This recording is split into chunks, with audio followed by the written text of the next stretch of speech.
Hello, welcome to learning with KKS. आज हम GK का जो टॉपिक लेकर आए हैं, तो आप देख पा रहे होंगे यहाँ बोर्ड पे भारत के तटीय प्रदेश।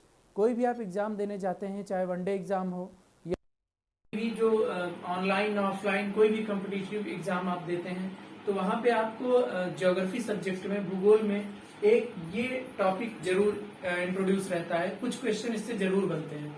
तो आज हम देखेंगे कि भारत के तटीय प्रदेश कौन कौन से हैं और उनके अंतर्गत क्या क्या क्वेश्चन आ सकते हैं। तो थोड़ा सा इसको डिटेल में देखते हैं। सबसे पहली चीज तो हम ये देखेंगे कि भारत के तटीय प्रदेश का मतलब क्या है। यहाँ पे देखिए आप, ये भारत का मैप आधा जो बनाया है हमने तटीय प्रदेशों का।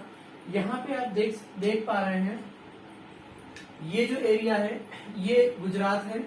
गुजरात, महाराष्ट्र, गोवा, कर्नाटक, केरल और इस तरीके से यहाँ तमिलनाडु, आंध्र प्रदेश, तेलंगाना और उड़ीसा, पश्चिम बंगाल।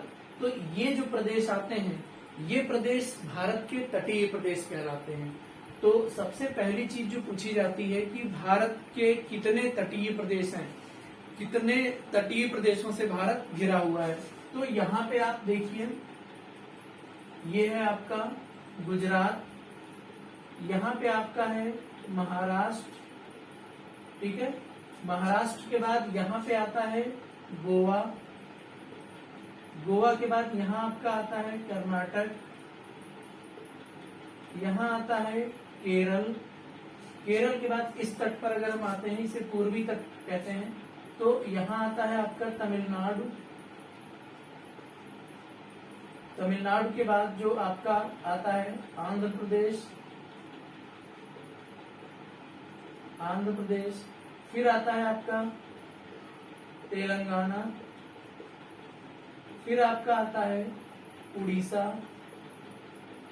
उड़ीसा के बाद आपका आता है पश्चिम बंगाल, ठीक है। तो अगर आप इसको काउंट करें तो 1 2 3 4 5 6 7 8 9 10, ठीक है। ये जो आपके प्रदेश हैं, ये सभी तटीय प्रदेश हैं, ठीक है। तटीय प्रदेश का मतलब कि जो समुद्री तट से, जिनका एरिया समुद्र तट से टच हो रहा है, ठीक है। तो ये भारत के तटीय प्रदेश हैं। दूसरी चीज जो आपको जाननी जरूरी है कि तटीय प्रदेश में ये जो भाग है, ये भाग कहलाता है, ये भाग कहलाता है पश्चिमी तट, ठीक है। और इधर वाला भाग ये कहलाता है पूर्वी तट, ये कहलाता है पूर्वी तट, ठीक है।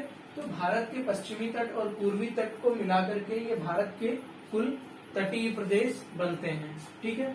अब नेक्स्ट हम देखते हैं, यहाँ पे इसे हम मिटा दे रहे हैं।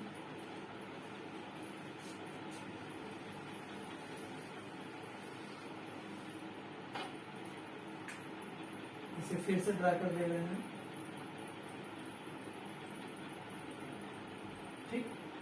ये भारत का जो पश्चिमी तट है, इसको भी हमने 4 अलग अलग तटों में वर्गीकृत किया है। वो 4 अलग अलग तट कौन से हैं, उनके नाम देख लेते हैं। ये जो तट है गुजरात में,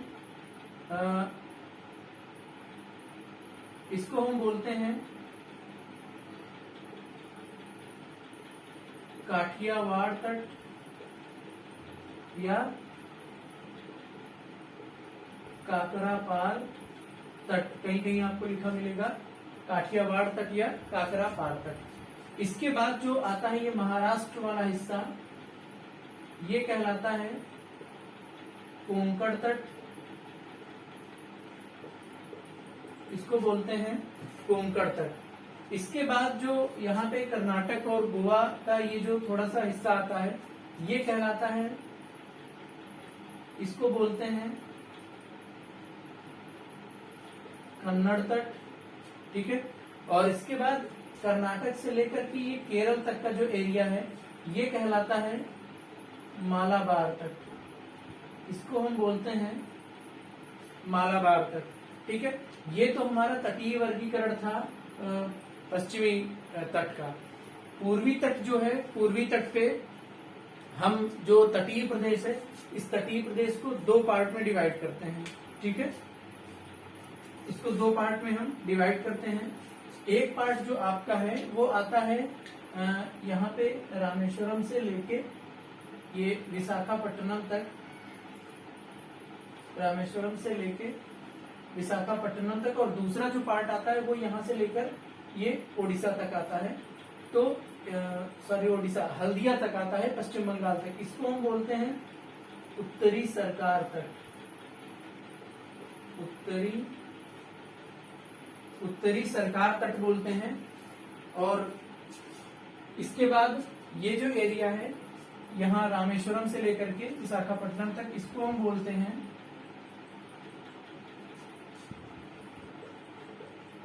कोरोमंडल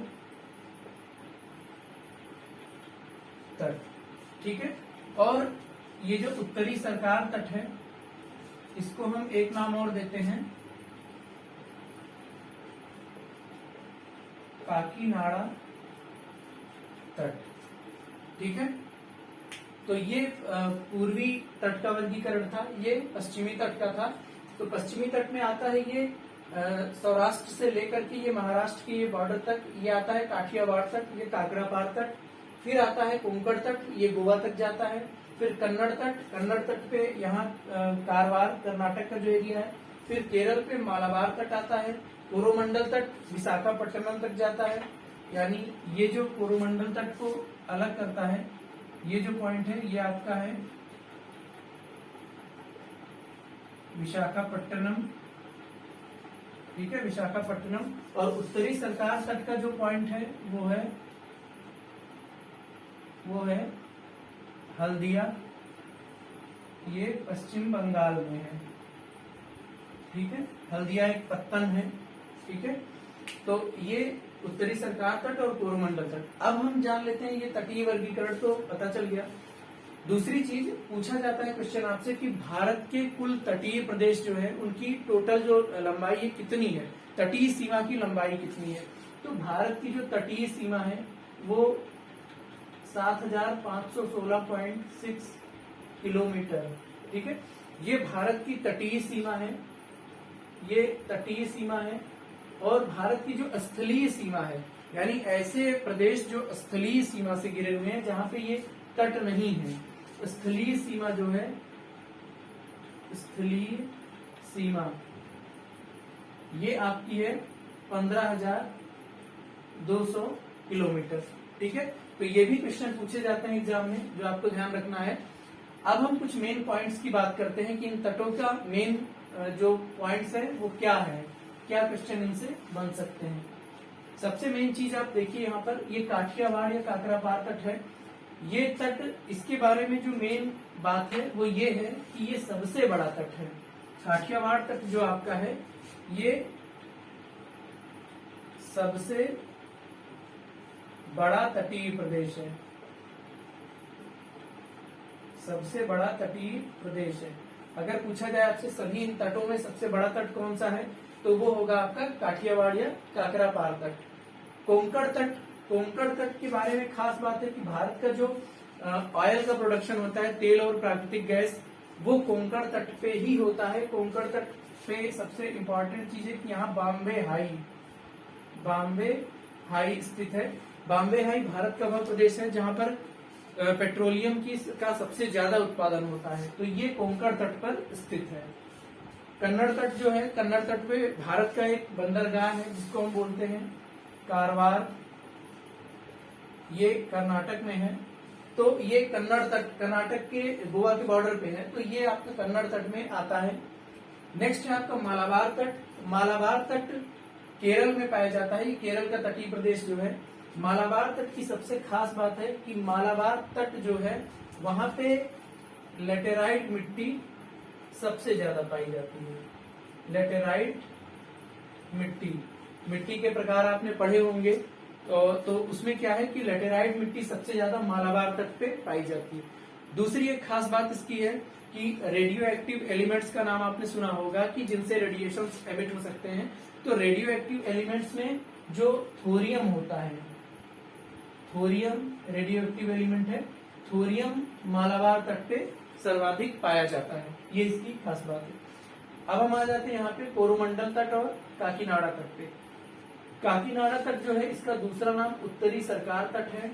कोरोमंडल तट जो है ये कहां से कहां तक है, ये रामेश्वरम से, इसका लास्ट पॉइंट है रामेश्वरम से विशाखापट्टनम तक है, रामेश्वरम से विशाखापट्टनम तक है, ठीक है।